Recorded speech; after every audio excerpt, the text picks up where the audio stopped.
I even told the story, some of you may have heard about Julie that had type 2 diabetes. Her blood sugar was always over 200, never below 200 on multiple medications, including injecting insulin.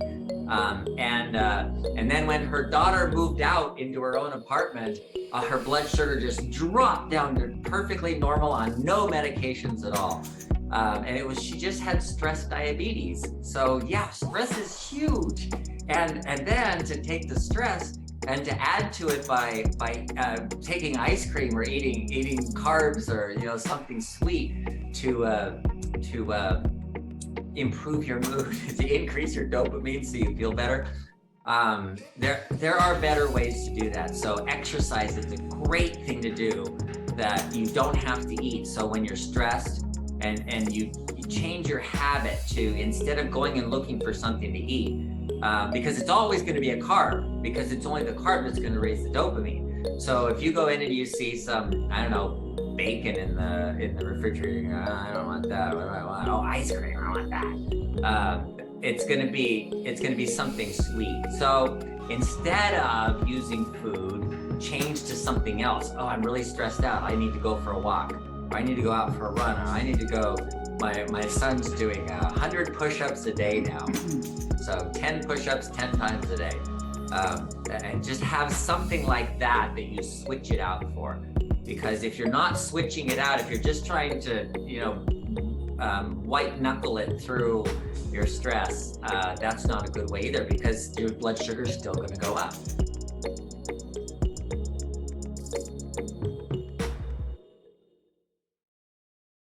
Yes. Hi, everyone. Hello. Is there anybody out there? It sounds like an echo. It does. That's funny. Yeah.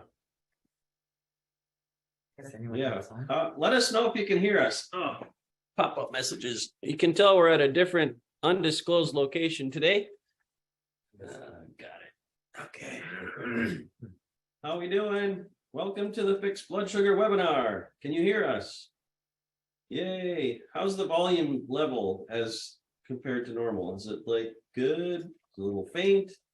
Do we need to yell? Nancy says she can hear us. Hello. Hi, Sally. All right. All right. If for some reason you can't hear us very well, let us know. Nancy says a little low. Okay. You may need to turn your volume up a little bit louder than you normally do today, but we'll do our best to project. All right. Elfrida can awesome. hear just fine. You guys, we're excited. We're all together here today, which we don't get to do very often. For those of you who don't know this, Joe and I actually probably live 15 minutes from each other, maybe, but I still don't see him that often. And Dr. Saunders, he's kind of he's all over the place. California. Yes. And so we don't see him, all that often, but we're all together today, which is very fun. We're actually in Arizona at a team retreat. So we have our whole team here. We actually snuck away to the healing house, Joe's healing house. He may need to share a little bit more about that in a minute. And everybody else is back at another Airbnb. So it's quiet here and it's lovely. And so we're excited. Those of you who are new here, welcome. This is not normally what we do, but we are still going to give you the same great information. So we're going to open it up. We're going to talk about type 2 diabetes with Dr. Saunders. He's going to share some information, and then we'll open it up to your questions. So you can type those in the Q&A. Those of you on Facebook, feel free to type those in the comments, and we will do our best to get to each of those. Jan says, very, very cool picture. Awesome. I know, I like this picture too. Yeah. Sound good. We got lots of people sharing. Roy, Connie, Jan is here, Bob. Oh, the Garcias are on. Wish we were there. We were just talking about you. We wish you were here too. Yes, yes. Okay. So awesome. I'm glad you guys are here. We got Q&A is working. I see Melinda's on, Jerome. Perfect. Let's go ahead and get started. Let's chat about the reason that we have all come together here, which is type 2 diabetes. It's unfortunate that has brought us all together, but it's good to talk about it. And Dr. Saunders works with patients in his office every day and helps them to take care of their type 2. And so let's open it up with Dr. Saunders, maybe just giving us a disclaimer and then sharing with us some information about type 2. What is it when we're diagnosed with type 2? What is happening? Okay. Type 2 is a huge illness. It's a big problem. We're not talking about just a few people here and there. We're not talking about the small numbers that died from COVID. The number of people who die from diabetes every year is 10 times what died from COVID. We're talking about, this is a big problem. And if you were to say anything was a pandemic or epidemic or pandemic, it would definitely be type 2 diabetes.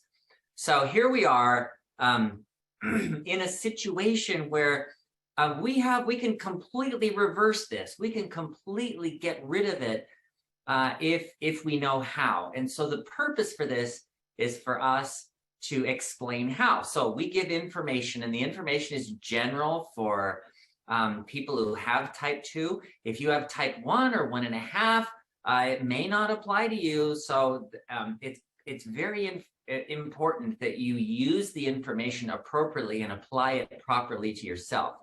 If it applies to you, definitely use it. If it doesn't apply to you, you may have to work with a professional to find out if that's the right thing for you. Or you can just type questions into the chat, and we can give you some more specific information sometimes. So having said that, let's talk about type 2. What is it? Why are we here? And why do we have this? Our purpose is to give you information and to give the best information we have. We don't know everything, but we do have enough information to know how the large majority, 99% of all people with type 2, can reverse their illness and not have type 2 anymore. So even though your doctor says, well, you have this for the rest of your life, it's never going to get better, you're going to have to take these medications for the rest of your life, and all of that kind of thing. The reality is you can get to a point where if you were to go to any doctor who didn't know you and said, do I have diabetes? Say, no, you don't have diabetes. That's where you want to be. So how do you do that? Well, first you have to know what type 2 is. So as Leslie was saying, if you know what it is, then you know what to do about it. So what is it? Type 2 is simply resistance to insulin. That's the simplest way to put it. So what is insulin? Insulin is a hormone that opens cells up to allow sugar to get into the cell. So you have these cells that are completely enclosed. Sugar can't get into them. It's completely blocked. And you need insulin to open up a port so that sugar can get into the cell and allow the cell to have energy. So why does this happen? Cells have a mechanism to bring sugar in, and they bring more and more sugar in. More sugar, more sugar. And when they have too much, they start making it into like a starch called glycogen, and they connect all these sugars together and store it in storage. When their storage bins are completely full, and that cell says, whoa, we have a ton of sugar, we just cannot take in anymore, then they stop making the receptors that allow insulin to open up the port and let sugar in. So there's no more sugar, can't get in anymore because there's no receptors for insulin. So if that happens to 10% of your cells, no big deal. You're not even going to notice it. If it happens to 50% of your cells, and when you eat something, your blood sugar might go up because not a lot of cells are bringing sugar in.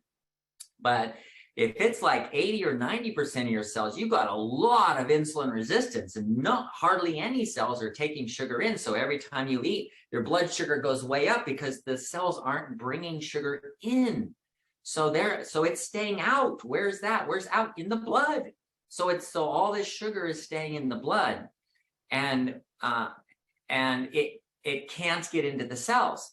So you go to the doctor, and the doctor says, oh, your blood sugar is high. You need insulin to bring the sugar into the cells. And you go, wait a minute, there's something wrong with that because my cells don't have any receptors for insulin. What happens if I inject insulin into my body? Is that going to help? Well, it's going to bring more sugar into the cells that are the 10% or 20% of your cells that can bring sugar in, then what's going to happen to them? Well, then they're going to get too much sugar, and then you're going to get more and more insulin resistance until what? Until you can't get any sugar into your cells, which includes your brain, your kidneys, your heart, and that's when things start going really bad. So people who use insulin, type 2, who use insulin, who use medications to lower their cholesterol, their blood pressure, even though their numbers are better, their chances of having amputations and Alzheimer's and kidney failure, go on dialysis, they're all higher. And the studies have all shown that. It's worse in the long run if you're using the medications. Why? Well, for the reason we said, you've got these cells that don't work. They don't have any insulin receptors, and then you're forcing more sugar in with the few insulin receptors that are there, and you're making more cells toxic.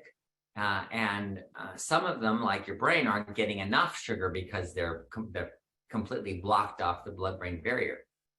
So if you know what's going on, it's simple. What do I do about this? Well, number one, don't bring any more sugar in. You got every cell is completely packed with sugar, and so you don't need any more. You don't need any, so don't eat it. So we have this really simple solution, and we call it the diabetes solution kit. And it's backwards to me. I guess it's not backwards to you guys. I was looking at it going, wait a second.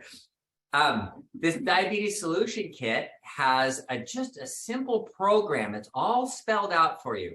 You don't have to get the kit. You can do it any other way you want, but we just have it real simply spelled out right here.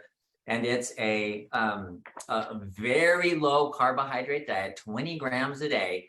And as you're doing that, you're not taking in enough carbs for your body to use every day.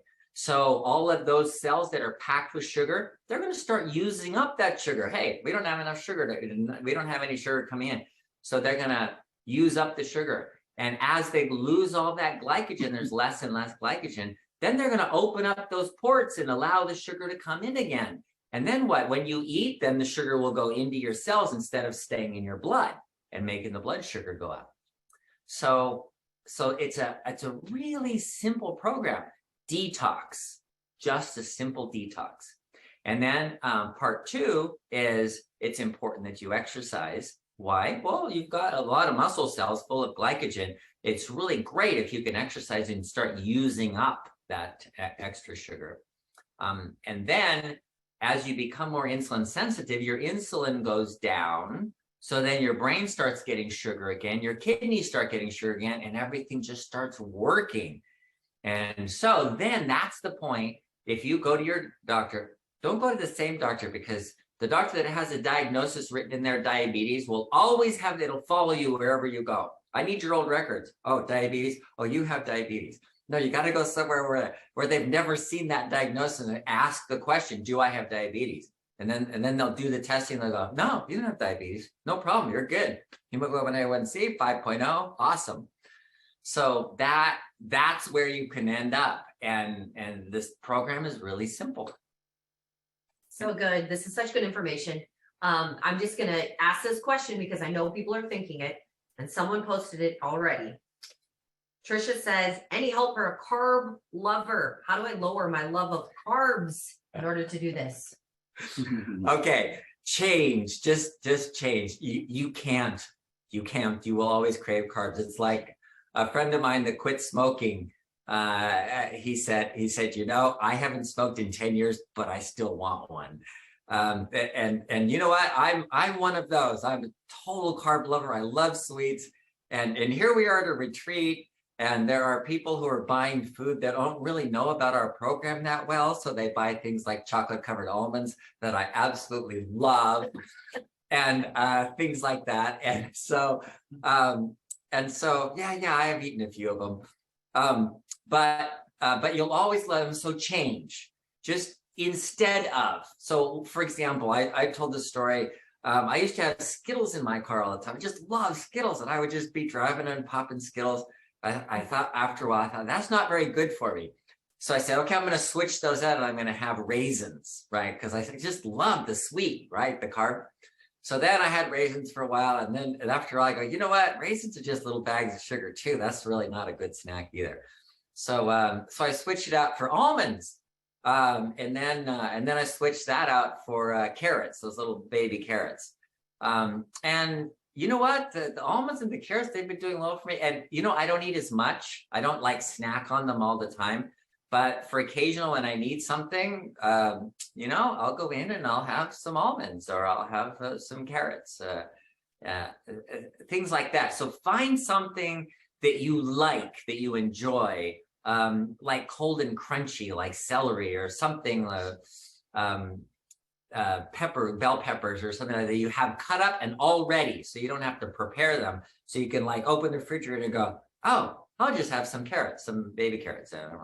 You know, that's the way to do it. It's just to trade out something that you can eat for something that is not going to help you with your diabetes. And one of the things that a lot of people say people that I've gotten to talk to say when they move into phase 2, they get to slowly start reintroducing some foods, and they notice that their body no longer feels very good when they add those things. And so part of stopping eating some of those carbs is just finally seeing how great you feel, that you no longer want them. So if you can do it in the short term, eventually I think you're going to say, okay, this is worth it for me. I don't even care about those. So good luck. You can do this. Somebody else also commented, I have no problem with proper meals. My problem is that I was raised to stifle stress with high carb comfort foods, you know, and so this person is asking what can I do to replace those with? But I think it's important to just dive in quickly on the importance of stress and how that impacts how we're feeling and our type 2. Yeah, stress. We've often said that stress is a terrible thing for diabetes. I even told the story, some of you may have heard about Julie, that had type 2 diabetes. Her blood sugar was always over 200, never below 200 on multiple medications, including injecting insulin. And then when her daughter moved out into her own apartment, her blood sugar just dropped down to perfectly normal on no medications at all. And she just had stress diabetes. So yeah, stress is huge. And then to take the stress and to add to it by taking ice cream or eating carbs or, you know, something sweet to improve your mood, to increase your dopamine so you feel better. There are better ways to do that. So exercise is a great thing to do that you don't have to eat. So when you're stressed and you change your habit to, instead of going and looking for something to eat, because it's always going to be a carb, because it's only the carb that's going to raise the dopamine. So if you go in and you see some, I don't know, bacon in the refrigerator, you go, oh, I don't want that. What do I want? Oh, ice cream, I want that. It's going to be something sweet. So instead of using food, change to something else. Oh, I'm really stressed out. I need to go for a walk, or I need to go out for a run, or I need to go.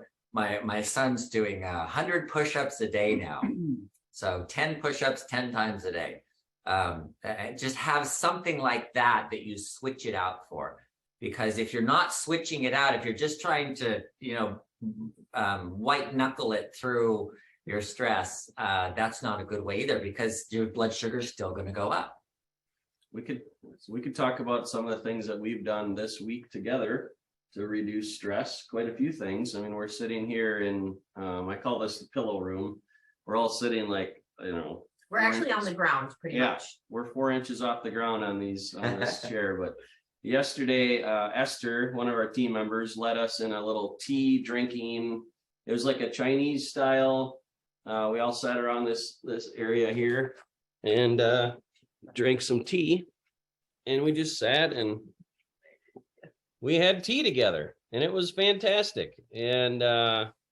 And then just even sitting in this room, we did a breathing exercise where we just put on some music for some light meditative relaxation music. And we sat for 5 minutes and we breathed 5 seconds in, and 5 seconds out. So we could do that right now. For 5 minutes, we did that. So we could do 30 seconds of breathing right now. Because sometimes I feel like we just feel like we're going from one thing to the next, but sometimes we just need to stop. And we can do that right now. So let's do it. So 10-second warning, get ready. It's a great Stomach way. breath. Yeah. It's a great way to raise your dopamine and decrease the stress response. Yeah. So find a comfortable place, close your eyes, have your back sit up straight, and just start breathing in deep breaths. Inhale for 5 seconds.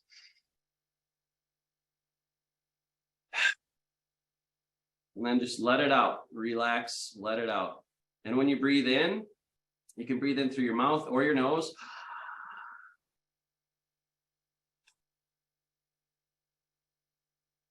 So on the inhale, really go after it.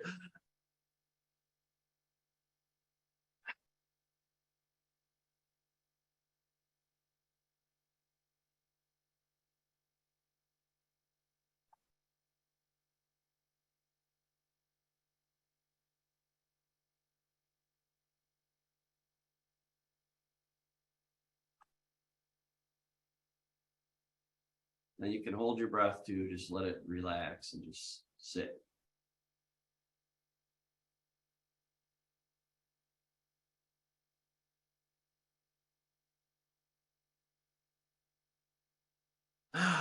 Well, we could do that all hour if we wanted to. So there's those two things you can do: going for a walk and getting some exercise, or just sitting down and breathing instead of going in for food.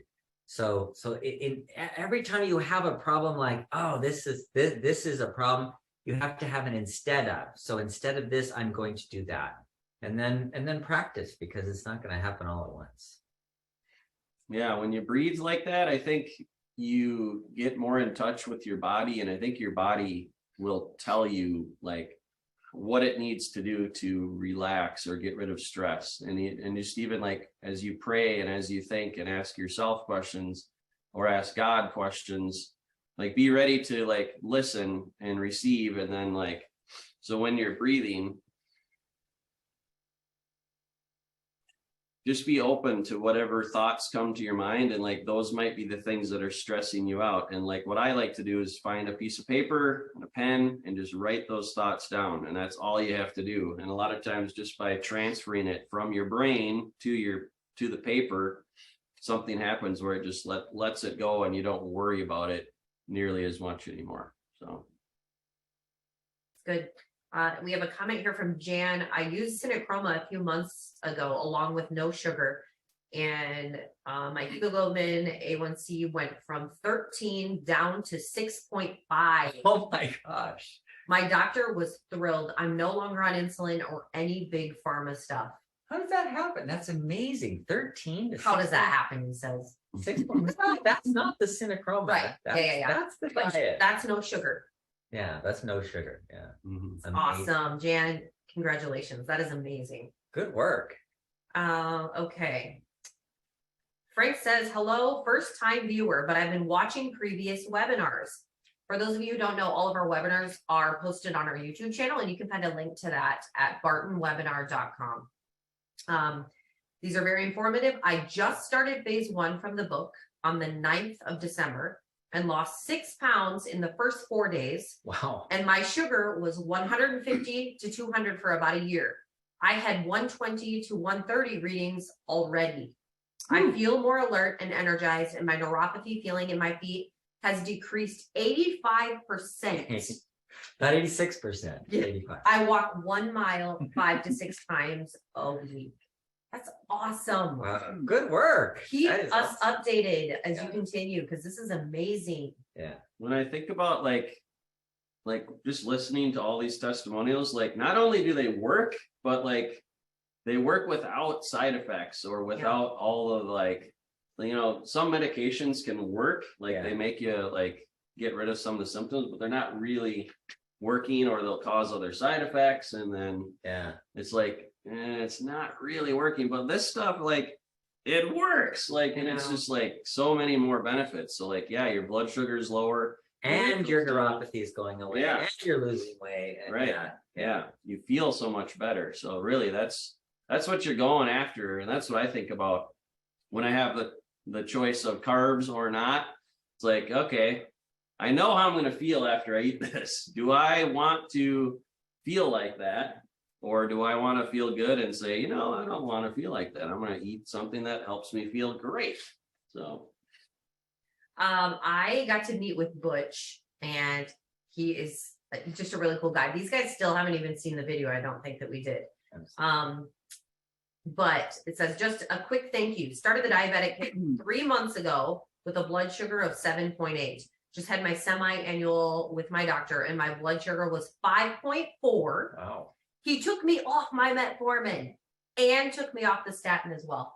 Woo! Wow. awesome. It's awesome. You guys, this is like a testimonial reel here. Yeah. You guys, this is amazing. I promise we didn't pay these guys to say this stuff. Mm-hmm.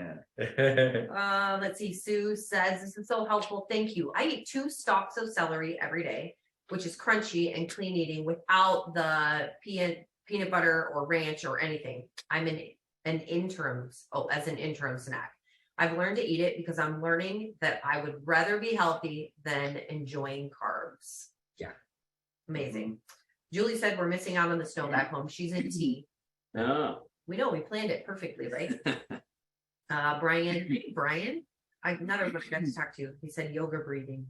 So this is interesting. Jan says she exercises with a walker in front of her. Exercise with a walker in front of me for the rest of my life after my stroke. Her blood sugar was 555. And cold, crunchy stuff is really tough to eat with no teeth. The first breath during our breath work session here made her lightheaded. Any suggestions for not crunchy fiber and veggies?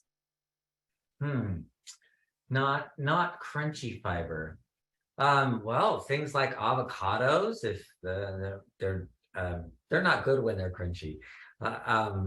But anything you can. So if you have, I'm just thinking of. What if you're cooking veggies? Yeah, Carrots, you can have broccoli. cooked. You can have cooked stuff. That would be good. Asparagus. Brussels sprouts. Brussels sprouts, Sorry, asparagus. sorry. Yeah. I'm not used to you being right next to me. So this is a whole new thing. I don't know how to do it. Okay. Okay, Frank says, thank you so much for the free info, Dr. Saunders. Yeah, seriously, guys. This is a free webinar. What in the world, right? You get to have these conversations. It's just cool. Joe wants you to let us know what you thought of the minute breathing. Allison says, in the past webinar, you had said that you should not do protein powders. Can you please explain why? I do a veggie smoothie in the morning and need something for flavor to make it palatable. Come on, Scott. Come on. Come on. Flavor, I can't do it anymore. Any suggestions? Okay.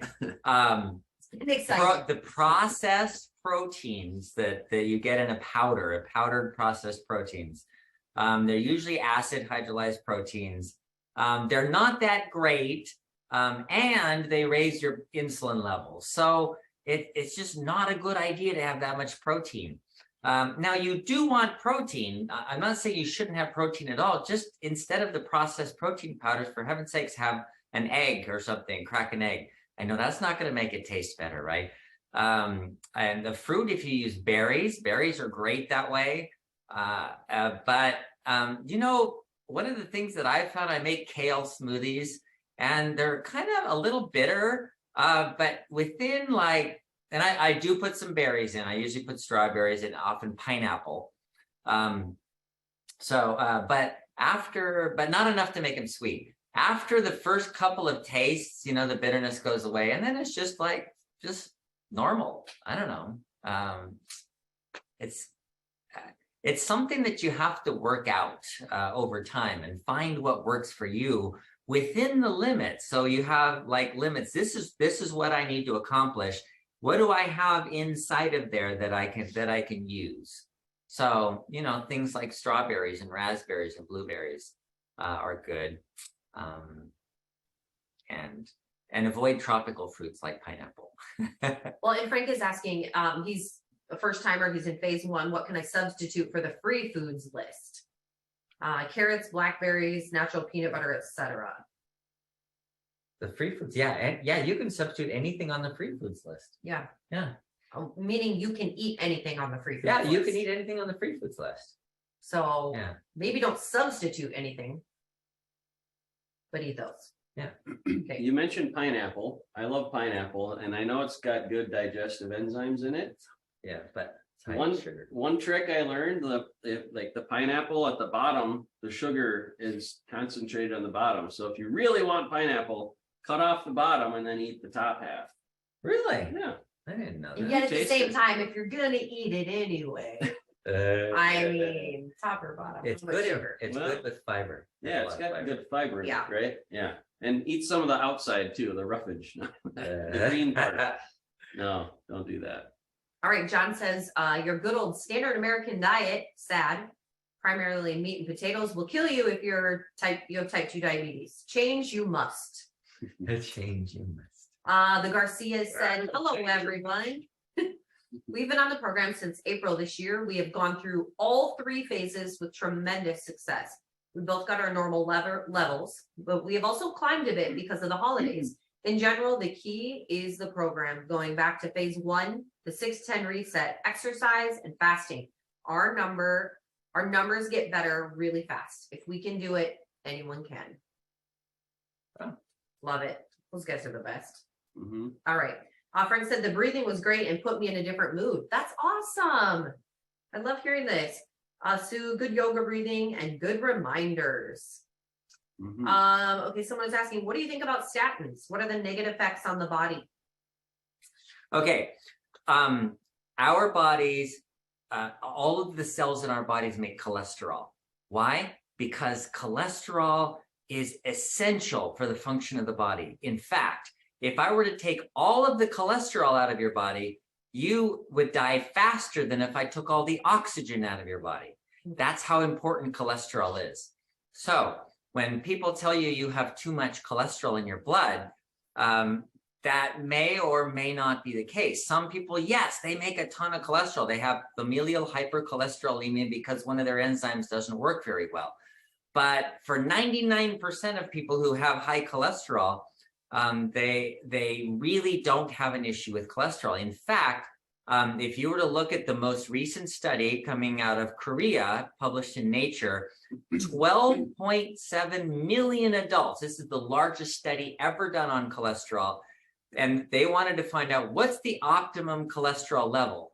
So if you know what your cholesterol level is, 210 to 250 is the optimum level. So right around 230 is right in the middle of that.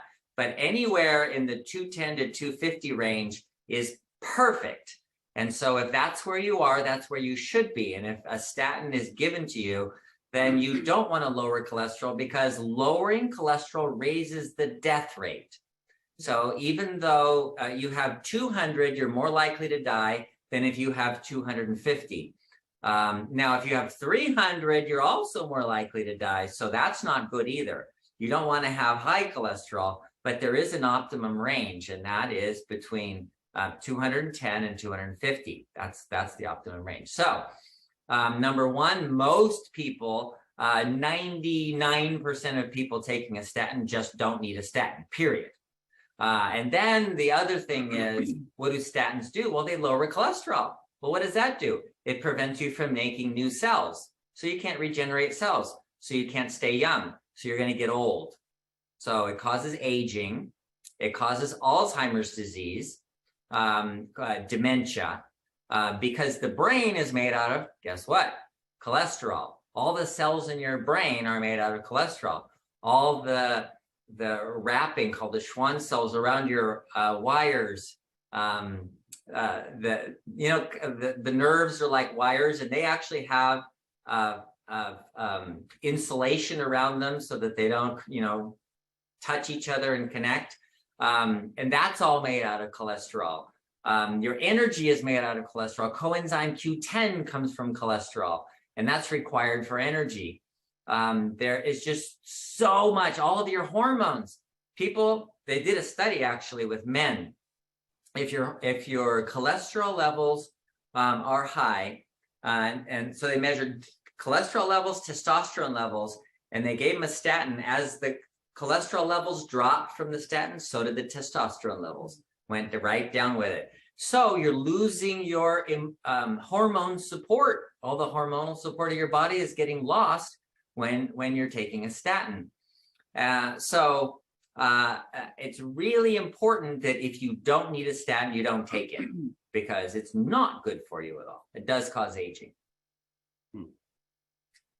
All right, Connie says, so am I hearing right? Meds like Ozempic injectionable is really not helping my body cells get better. In other words, it's just a Band-Aid on the problem. Correct. Even worse, it's like a Band-Aid on cancer. So you got this, melanoma or something, and you just put a Band-Aid on it. See, no more melanoma, because you can't see it. And that's kind of the way it works. But the reason why that's so bad is because the Ozempic, not metformin so much, but most of the medications that are used for diabetes, they lower blood sugar while causing more insulin resistance. So they're actually making the problem worse. So the answer to the question is yes, it's worse. All right. Bob says, I've been on the program for 53 days and I'm having good fasting results. Should I wait until 90 days on the program before A1C? Checked. Did he get checked?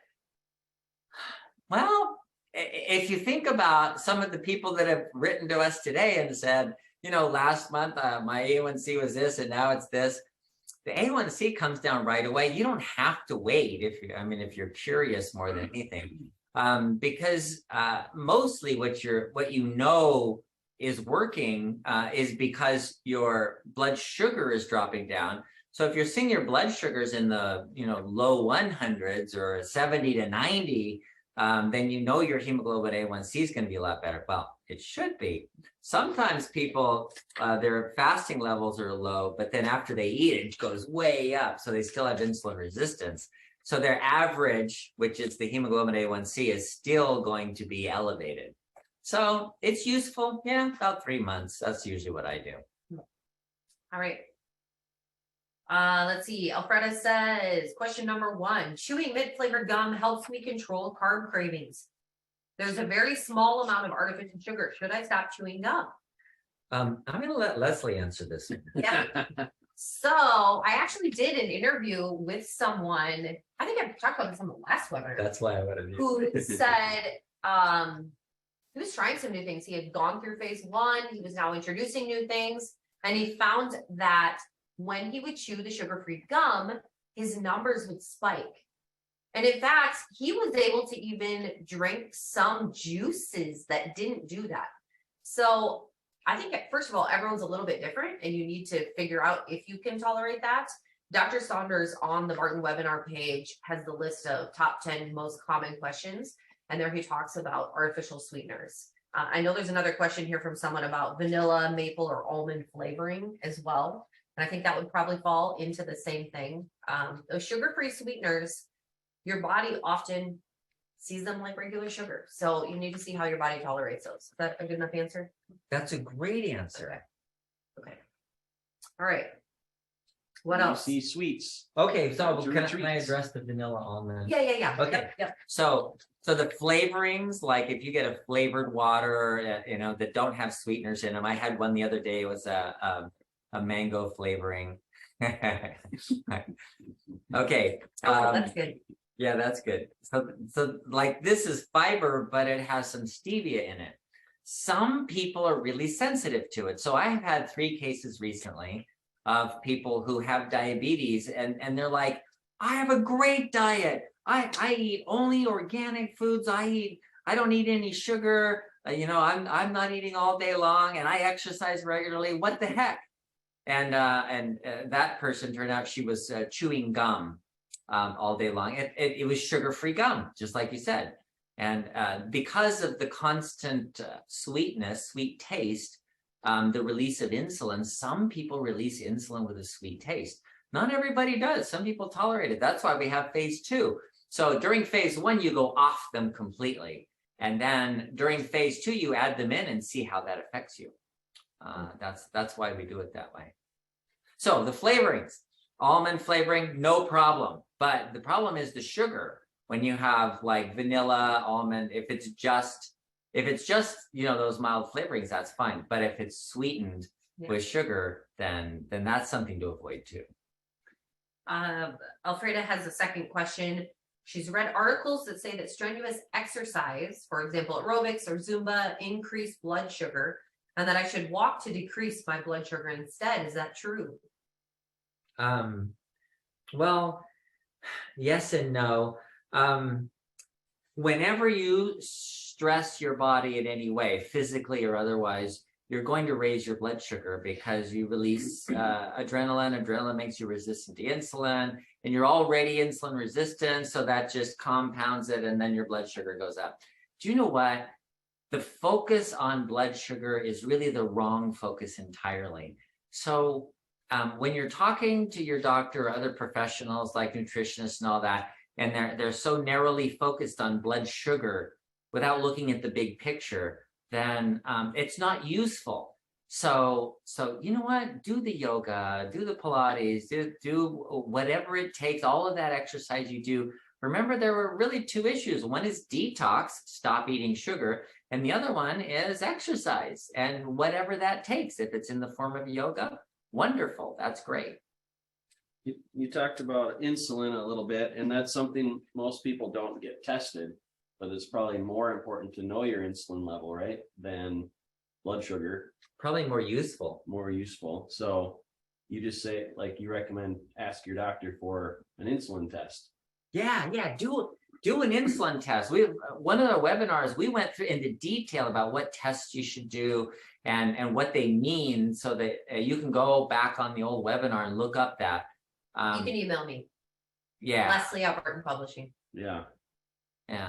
And so that if you know, okay, my insulin is this, my C-peptide is this, my sugar is this, my hemoglobin A1C is this. Okay, what does that say about my insulin resistance? What does that mean? And so you would know what it means, because there's a good chance your doctor doesn't know what it means. So a lot of doctors, in fact, I read in a journal article, an endocrinologist who, that's what they do, diabetes, right? That's their specialty, said, well, I don't like to do insulin because I don't find it very helpful. Because why? Because the drugs don't focus on the insulin, and they make the insulin resistance worse. And so it's not useful if you're going to put someone on drugs to look at their insulin. But if you want to get off drugs, you need to know your insulin. That's the difference. All right, I'm going to throw another curveball for you guys. We did breathing earlier. Not a curveball. Another curveball. All right.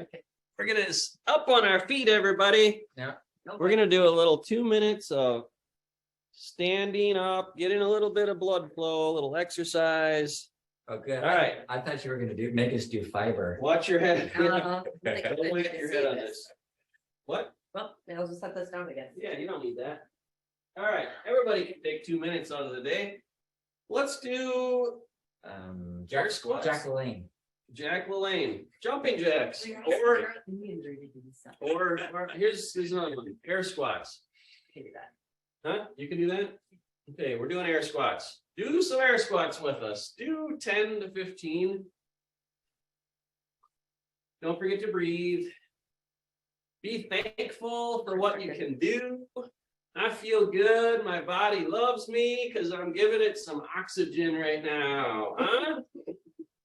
Oh, yeah. Are you guys doing this with us? Maybe give us a seated option for those who maybe aren't able to do this. How do you do air squats? No, I mean, like, something that they could be doing. No, if you're sitting Actually, in a chair, doing the legs. yeah, and all you do is what are they called? Have Calf. Yeah. something. Yeah. Soleus. See, they stop. I'm still working. I'm still working here. So all you have to do is go up. If you're sitting down, you just do the same thing. You just go up on your toes, Grab down, a chair, maybe. and then and what that does is it exercises that soleus muscle, and it helps the metabolism. Excellent. Just shake it out. Let's I'm kind doing of that on the plane too. stretch those arms and shoulders. That's a good thing to do on an airplane. Yeah. Get your spine moving a little bit. Oh, crap. Spinal hygiene. Here we go. Breathe. 10 more seconds of this. Dr. Saunders made the entire team omelets this morning. Oh, And so They good. were very good, but I can smell all of it in my clothes still. So even as I move in, I'm like, oh yeah, I remember those peppers and onions. I smell nothing. You ladies must have much Yeah. better senses Yeah, of smell. it's just in my clothes. All right, what else? That's good. All right. Well done, everybody. Now back to our regularly scheduled programming. Oh, thank you. All I'll give right. a little tour a little bit later here for the healing house. I sent a link as well. If anyone's interested in staying here, we got this listed on Airbnb and you can reserve it. Just check the chat. Unless you're not live, then you probably won't be able to find it. All right. My brother Gary has calcium in his arteries, said he wants to avoid surgery. I recommended vitamin K2 like in Cinechroma. I also recommended, we have a lot of smart people on this webinar. Okay, I've also recommended 2 tablespoons of olive oil daily. My research says that it's like a power wash for the arteries. It makes HDL molecules into much larger ones, making them more effective scrubbers. Is this adequate or should you do more? Thanks, Bill. Hi, Bill. Haven't seen you in a while. Yeah. Okay, so cleaning the arteries is partly vitamin K. Vitamin K has been shown to bring calcium out of soft tissue and put it into bones. So that's what it does. Literally, it takes calcium deposits that are in arteries or bone spurs or anywhere in soft tissue. It'll take that calcium out and put it into your bones. So vitamin K2 specifically is that. So yes, that's in Cinechroma. The other, and then the olive oil is omega-9 oil, which is excellent also for that. And then there's one other thing you can do, and that's a very high fiber diet. The fiber, all of those bioflavonoids and polyphenols that you're getting when you're eating a high fiber diet repair the lining of the blood vessels so that the damage isn't there, so that the blood flows well. And then those other things, the vitamin K2 can take the calcium out, and the olive oil dissolves the cholesterol part, and then you'll have good flow, normal arteries. So very high fiber diet was the other thing I would add to that. All right. Quick question from me. Okay. Oh boy. I'm thinking about pain. You talked about this last week. So I was thinking about, sometimes people are sedentary because it's painful to move. Sometimes they might have knee issues or whatever, but I've also heard, like, when you work through the pain, like you're actually you're getting the blood flow to it. It's helpful. So like with diabetes and other things that are related to that, like, do you recommend like embrace the pain? Like, hey, and even like if it's cold outside, like, I want to go for a walk, but it's cold. Like, that's painful to some people. Like, I don't want to go outside in the cold, but like, what do you recommend? Do it? I recommend be very careful. Did we do a disclaimer? Because what's that? I don't think we did a disclaimer. Let's do a disclaimer, shall we? Did we? Yeah. You did do it? Okay, sorry. Okay. Yeah. So I recommend being very careful with pain, because if you have, if exercise increases your blood flow and you improve the oxygenation of the muscles and the tissues and everything improves, that's great, and that's what should happen. But some people have constriction of blood vessels or a lack of blood flow for other reasons, like atherosclerosis or something. And the more you exercise, the worse it gets. Mm-hmm. So because you're using up energy, but you're not getting the energy, replacing the energy with the blood flow. So in some cases, you need to push through the pain. Some people that have like atherosclerosis in their arteries of their legs, for example, they've done studies. And if you do push through the pain and you exercise to tolerance, and then wait till the blood flows okay, and then you push a little more and exercise to tolerance, and you keep pushing the envelope, what will happen is wherever you have blockages in the arteries, your body will make blood vessels around there to increase the blood flow down below. So it can work. It can work. It's really important to exercise, but you have to be careful sometimes. Yeah, good thoughts. Thank you. Frank says, I was told by my diabetic nurse that my sugar is going to rise after you eat for 2 hours. As long as it doesn't rise above 180, I'm all right.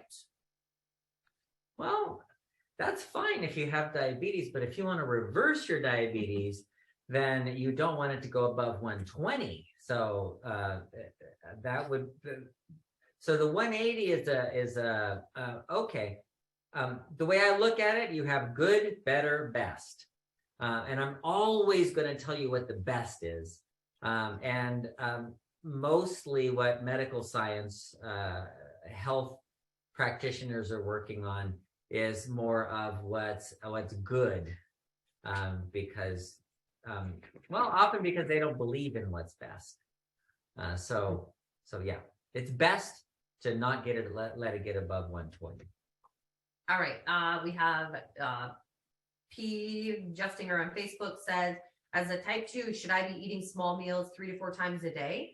Been off cholesterol meds for 3 months now. My numbers were where you just stated. My numbers are where you just stated. No need for a YMCA membership. I'll be cutting trees off the road and digging out from our snowstorm. Thank you, Dr. Joe. Dr. Joe. That's my boy, Pete. What's going on, Pete? My buddy, he's in my fantasy football league. So oh, awesome. He was struggling on our draft day, and so I was able to share some things. I gave him a copy of the diabetes solution kit. So, Pete, you're doing awesome. Keep up the good work. But he's wondering about eating small meals 3 to 4 times a day. Should he be doing that? Okay. So the more you have an empty stomach, the better. And if you have small meals, then eating a couple of times a day is fine. If you have a large meal, eat once a day. I'm just kidding. I told you I was going to tell you what's best. So what's best? I'm joking. No, what's best is to have an empty stomach as much as you can. And eating breakfast and skipping lunch and dinner is good. Breakfast and lunch is okay. But remember that type 2 is toxicity of calories primarily. So you want to decrease the number of calories and you can increase the amount of fiber. So if you're having broccoli for dinner, that's or a salad or something, that's very different from having a pizza, for example. Fewer meals is better and less food is better. Pete, keep up the great work. I can tell you spent a lot more time on your health than you did your fantasy football team, but you got your priorities straight. So good job. Oh boy. All right. Nancy's saying, what does an insulin test consist of? Oh, it's a blood test, and they just measure the level of insulin. And you want it fasting. You want to know what your fasting is. Sometimes many of you have probably done a 3-hour glucose tolerance test where they give you that bottle of syrup to drink, and you drink. They take your blood first, then you drink the syrup, and then every hour after that for 3 hours you take a test. Well, I add insulin onto that, so they do the 3-hour glucose tolerance test with glucose and insulin. So I can see their blood sugar pattern and then their insulin pattern. And I can see how they respond, how their insulin responds to that load of glucose, that syrup that they're getting. All right, here's a note from Gary. So Gary said on December 3rd last year, he purchased the program, bought our book, and Synachrome, Intervala, Fiber Greens, and one other. Did all the keto, all for a year, and nothing worked for him. So he was told that he should join the webinar for help. What should he do? Okay, that's really important. Thank you for bringing that up, because you're probably not the only one, and there's probably a bunch of people out there who are listening to the stories of everybody that's saying, yeah, my hemoglobin A1C was 13 and now it's 6. And they're going, what the heck's wrong with me? How come it's working for everybody else but not for me? So thank you for asking that question, because everybody else wants to know why it's not working for them. So a year of being on the program means there's something that's missing here. There's a big puzzle piece in there that's missing. And often it's that, for example, if you don't make enough insulin, so we call that type 1.5 diabetes, where you actually make insulin, but it's not enough. So every time you eat, your blood sugar goes up, and then your hemoglobin A1C is high because your average blood sugar is high.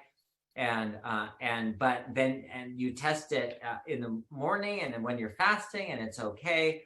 And then you go on the program and you do as much as you can, but you're still not making enough insulin.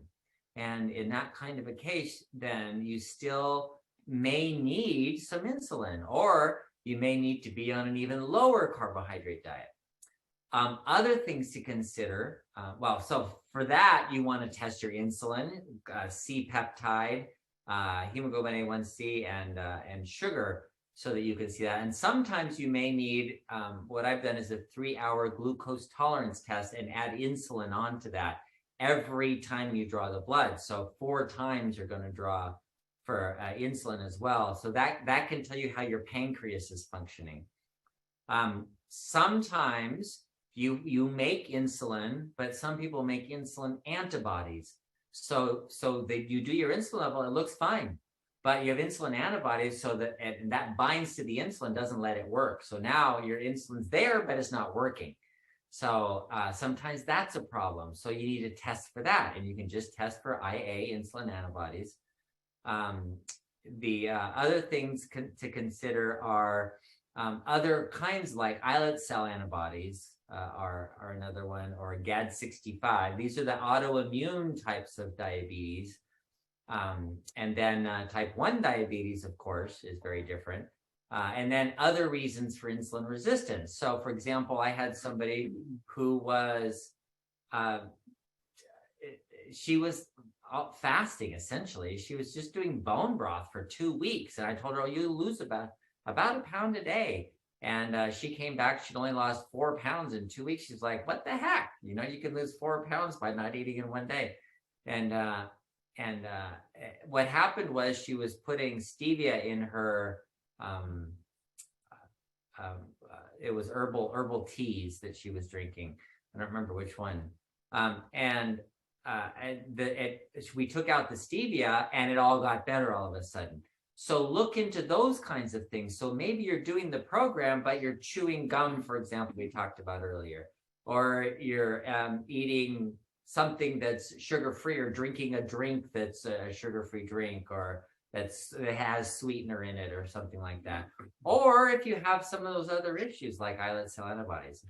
So those are some ideas that you can work with your doctor to look at of why, if you're doing the program and it's not working, there's a reason, and you don't have to do this for years and it's not working. You have to start saying, wait a minute, if it's not working for me, there's a reason, and I need to find out what it is.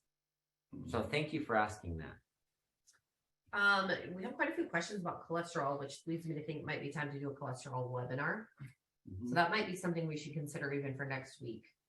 Let's do that. We have a lot of questions about it, so I think that would be wise. We're about out of time here, but let me see here. Frank says, I've been taking methylcarbamol for 15 years for back and muscle pain. Will I eventually be able to get off of this? Absolutely. So methylcarbamol is not a muscle relaxant that works on the muscle. It's actually something that works in the brain. It's a sedative. So it sedates your brain so that you don't overstimulate your muscles to cause spasms. And it's not a muscle relaxant per se. It's really a brain relaxant. It's a nerve. So it works on the nerves. So that's important to know of can you get off that? Well, of course you can, because it's not really even working on the muscle at all. So you might try something else. There's a muscle relaxant that does work on the muscle. It's the only one that actually does. Is called magnesium. Magnesium sulfate is Epsom salt, for example. And so people soaking in Epsom salts, they get muscle relaxant effect. That works really well. Or there are other ways of doing it. There's plenty of herbs that are adaptogens, things like ashwagandha that can help. So you may be able to transition off the methylcarbamol onto something else that you could wean off of a lot more easily than that muscle relaxant. All right. One of the things we didn't mention was that if you go to Barton Webinar or Barton Nutrition, you can get 25% off of our supplements. And Joe, someone's asking if they can get the diabetes solution kit for 25% off as well. You sure can. All right. So your code, if you go to Barton Webinar, that's a safe place to go to find a link to all of our supplements too. But you use code webinar25 at checkout and you'll get 25% off. Yep. I'm gonna type that here. Webinar 25. Okay. What else? I want to give a shout out to the rest of the Barton team that's watching us live right now on the big screen at the other house. So hello, everyone. Hopefully you guys are working on lunch for us. We're going to come on over there and eat some sort of veggie bowls or something. It's just sounding good. And then we're going to have a little team time. Then we're going to go on a hike. And what a great day. Yeah. So we don't have to be done right on the hour because he doesn't have any patients other than us. He left his regular life to come hang out with us for a few days, which is awesome. So at some point I can give a quick little tour. I think there was, let me just look at really quick because I feel like there were a couple things I missed. Someone was asking if beets were okay. Beets are great. What is the carb count on a beet? I don't know. So they might not be okay. No, they're okay, but it's not that. I mean, you get sugar from beets. Like that's a source of sugar. We had a lot of people that did the exercise with us. That's fun. Someone was in a public place, so they couldn't. But They could have. They could. that's funny. Okay. Oh, you know what? That's what I was going to say. Velo and Barton mentioned. Not only have these guys been phenomenal at I mean, I don't know if I can say it, but getting rid of their type 2. We'll say that. But they come from, what is the word I'm looking for? Velo does a lot of HIIT workouts. And so high intensity interval training, he's always kind of been into fitness. I think he was a professional athlete as well. And one of the things that he loves are our HIIT workouts that are done by Mariah. I always say her name wrong because it has a it's Y. spelled a little different. Yeah. Mary A, but it's Mariah. And those are available on our YouTube channel. For free. So yeah, you should check those out as well. Again, go to bartonwebinar.com. You'll find the link to the YouTube channel. Do a little digging and you'll find her workouts in there as well. She has her own channel. It's on our channel actually. Yeah, she has her own channel within ours, is what I mean. Her own playlist. There you go. Sorry. Yes. Yeah, it's called Movement with Mariah. I think we've got 11 of them uploaded, and we've got several in the hopper, but they're not hitting quite on the top of the priority list yet. But just find our YouTube channel. Really, that's the other thing I was going to say too. Like education, and like if you are finding yourself getting stuck, like just go back and watch prior webinars because the amount of questions that Dr. Saunders has answered, like you're bound to find helpful information in every single one. And so if you just like dedicate an hour or two a day to listening to those and you can, how many of these have we done now? 160? About it, close to 170. Yeah, 170. So 170 hours of free information. Good information. Great information. Who cares that it's free? You get what you pay for, right? Okay, beets. Oh yeah, we got a bunch of comments on it too. 9 grams of sugar in a cup of beets. So that's not bad. That's only if you're on the phase 1, you can have a cup of beets and that's only half your carb count for the day. Yeah, if you love beets, you can still do it. Yeah, and they got a lot of fiber in them too. Someone is asking about vegetable juice or V8 in order to get vegetables. You may run into some trouble there. You may want to look at the carbs and the sugar in those because I love V8 or vegetable juice, but I think there's a lot of Joe's gagging over there. I think they add a lot of extra stuff into those, but if you could make your own, that'd be an option. Someone did mention getting a good blender. We have a Vitamix. I really like that. Let's see, anything else? Lots of new ones. Liz, I just joined because I'm out of state, New Mexico and Florida currently. Oh, we didn't adjust for the time zones. Yes, they are recorded. We may be a few webinars behind on the YouTube channel. They'll get edited soon, but you'll be able to catch up on all of these soon. Anything else? Thank you for the webinar. You guys are so welcome. Cindy, Liz. I don't know that we got through all of these guys, but you know what? A lot of questions on cholesterol. We're going to talk about that next week. So come back next week. We'll dig in, bring your questions, and Joe's going to do a little tour. Quick tour here. All right, we're at the Healing House. Let's pretend that you rented this place. We'll get you started. So here's the front yard. Like the landscaping here is just phenomenal. In Cave Creek, Arizona. Oh, look at this. These guys look familiar. Hey. All right, over here we've got a massage chair. And well, how do you turn the light on? Well, like that. Ah, I had it. Okay, here's the light. We have the massage chair. We've got a Saragem massage table or bed where you lay down in this and it like goes up and down your spine for like a 40-minute program. It's fantastic. We have a power plate exercise machine that you can go and do like get an hour workout in only 10 minutes. And here is the living room and the kitchen. This is a 4-bedroom home. We've got the backyard, you can see is beautiful. There's a beautiful pool area and a hot tub and a large patio. And just imagine yourself coming out here, a cup of coffee or water or tea, and enjoying a nice day by the pool with the landscape and the peace and quiet. So this place, you can find it if you want to rent on Airbnb. Just go on Airbnb and search for Cave Creek Healing House.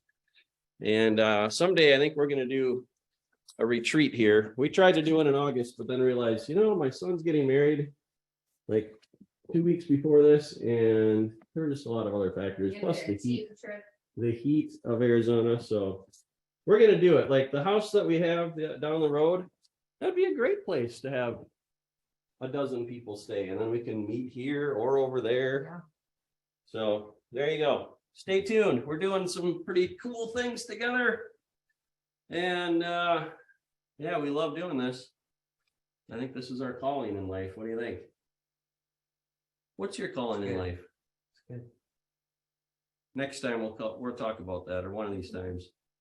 All right. Cholesterol next week. Cholesterol and calling. Hey, give me a little feedback on the tour. What do you think of the house? What do you think of? I don't need to ask that question. Okay, we're going to go here. It's been great. We had 108 people hopped on today. So that might have been close to a record for us. So if we didn't get your question answered, go back and watch some other ones. You may have them there. You can search in YouTube, right? Mm-hmm. Like go to our channel, search your keyword. You might be able to find the episode that it was talked about. So, all right, I think that's a wrap. All right. God bless you all. Bye. Thank you. Take care. God bless. See you next time. Same place, same time. Bye-bye, guys.